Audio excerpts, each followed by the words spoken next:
Hey, welcome back. It's Tyson. If you're anything like the folks who watch this channel, you've probably spent a good chunk of your life paying into Social Security, and now you're wondering the same thing I did. Is this check I'm getting really the most I can get? Or am I leaving money on the table without even knowing it? Here's the truth most people never hear. In 2026, the average retired worker collects about $2,071 a month. And almost everybody treats that number like it's set in stone, like the government hands it to you, and that's that. It's not. That number is the result of a handful of decisions. Some you made years ago, but several of them are still sitting right in front of you, waiting, and each one can raise or lower your check for the rest of your life. Today I'm walking you through 10 of them, the same way I'd explain it to my own brother across the kitchen table. Some can add a few $100s a month. One of them, all by itself, can raise your benefit by 77%. And a couple of these are things Social Security is never going to call and remind you about, because maximizing your check isn't their job, it's yours. And that's exactly why I make these videos. Real quick, so we're square. I'm not a financial advisor, and this is education, not personal advice. Your exact numbers depend on your own record. So the best thing you can do after watching is head to ssa.gov, set up your free My Social Security account, and look at your real figures. Everything I'm sharing is based on the current 2026 rules straight from the Social Security Administration. All right, let's get into it. Number 1, understand what your check is actually made of, because you can't fix what you don't understand. Let me break down the machinery real quick, plain English. Social Security takes your whole work history, adjusts your old earnings for inflation, and then averages your 35 highest earning years. That average becomes a monthly number, and a formula turns it into what they call your primary insurance amount, your PIA. That's just the benefit you'd get at your full retirement age. Now, two things come straight out of that, and they're numbers 3 and 4 on our list. But I'm starting here on purpose because here's the thing I wish someone had told me sooner. Nearly every trick to boost your check is really just a way of nudging one of two levers, your 35-year earnings average or the age you claim. Once you see that, the rest of this list stops feeling like random tips and starts making sense as a system. Number 2, work a full 35 years and get rid of your zeros. This is the one hardly anybody thinks about, and it's quietly costing people money. Remember that average I just mentioned? It uses your 35 highest years. Here's the catch that gets folks. If you only worked 30 years, Social Security doesn't just average those 30. It fills the 5 missing years with zeros. 5 big zeros, dragged right into your average, pulling your whole benefit down. Somebody who worked 25 years, that's 10 zeros averaged in. Every single year under 35 quietly shrinks your check. So if you look at your work history and see some gaps, the move is simple. Even a few extra years of work, even part-time, swaps a zero for a real number and permanently bumps up your benefit. And that leads me right into the next one. Number 3, replace a low year, even late in the game. Here's something a lot of people get wrong. They figure once they've locked in their benefit, it's frozen forever. Nope. Social Security automatically recalculates your benefit every year you keep working. They call it an automatic earnings recomputation. And the best part is it happens without you lifting a finger. If the year you just worked earns more than one of your existing lowest 35 years, it kicks that old low year out and your benefit goes up. This is a big deal for folks in their 60s, because a lot of us are earning more now than we did back in our 20s or 30s. Keep working, and you might be knocking out some 1980-something year worth almost nothing and swapping in a strong recent one. That's a free raise, applied automatically. You just have to be working to trigger it. Number 4, and buckle up, because this is the big one. delay claiming, and your check can grow by up to 77%. This is the single most powerful lever on the whole list, so let me slow down and really walk you through it. You can start claiming as early as 62.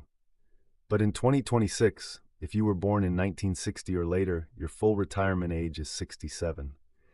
And claiming early comes with a steep permanent price tag. Look at the actual numbers with me. Claim at 62 instead of 67, and your benefit gets permanently cut by 30%.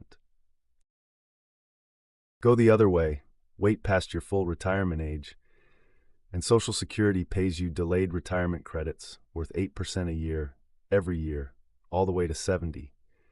That's a 24% bonus stacked on top of your full benefit. So let's run the whole spread. Say your full benefit at 67 would be $2,000 a month. Claim at 62 and you're down to about $1,400. But wait until 70 and you're looking at roughly $2,480. From $1,400 to $2,480, that's about a 77% difference in your monthly check for the rest of your life, based on nothing but when you file. Now let me be straight with you, because I'd never tell you delaying is free. You're giving up years of checks to get the bigger one. If your health is a real concern, or you genuinely need that income at 62, claiming early can absolutely be the right call for you.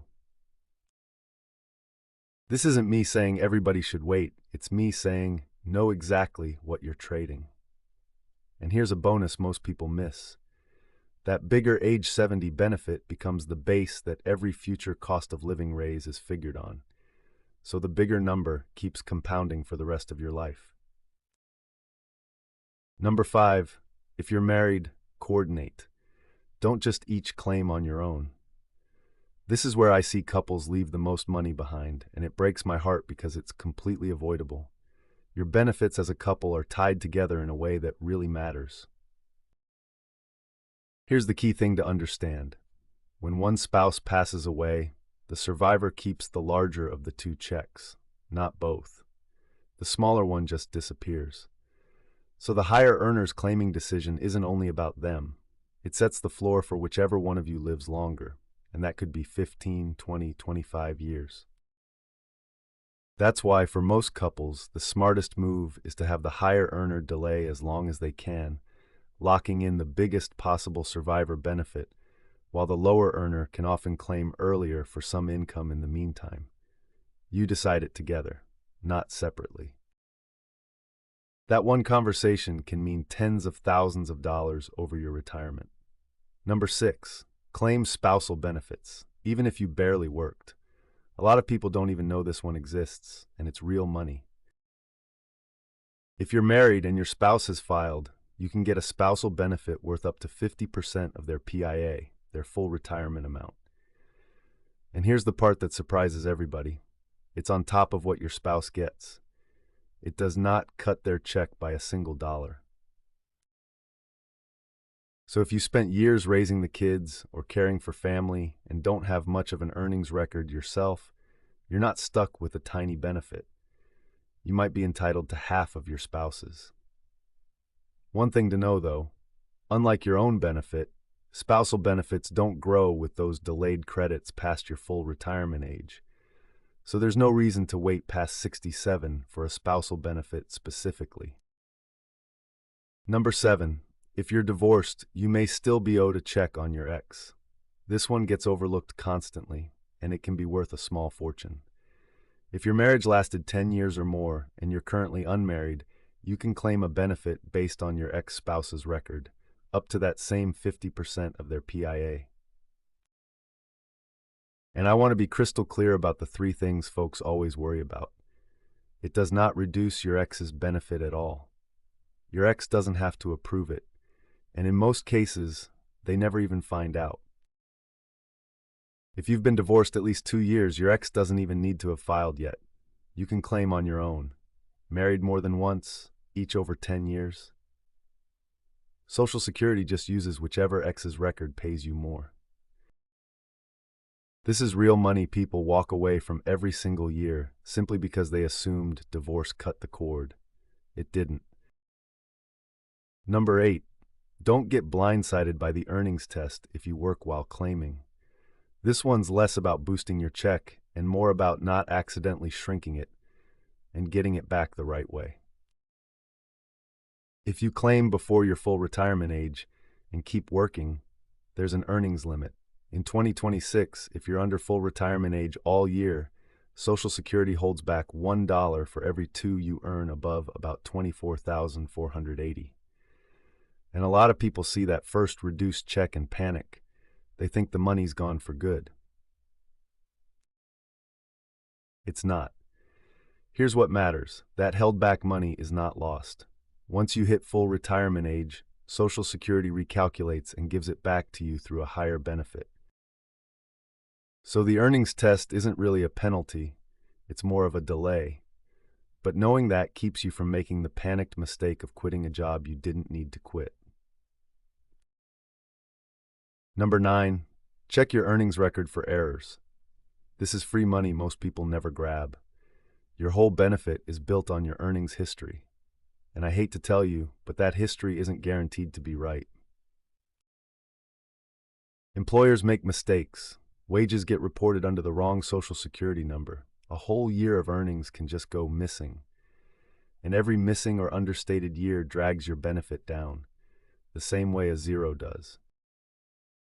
And Social Security is not going to catch it for you.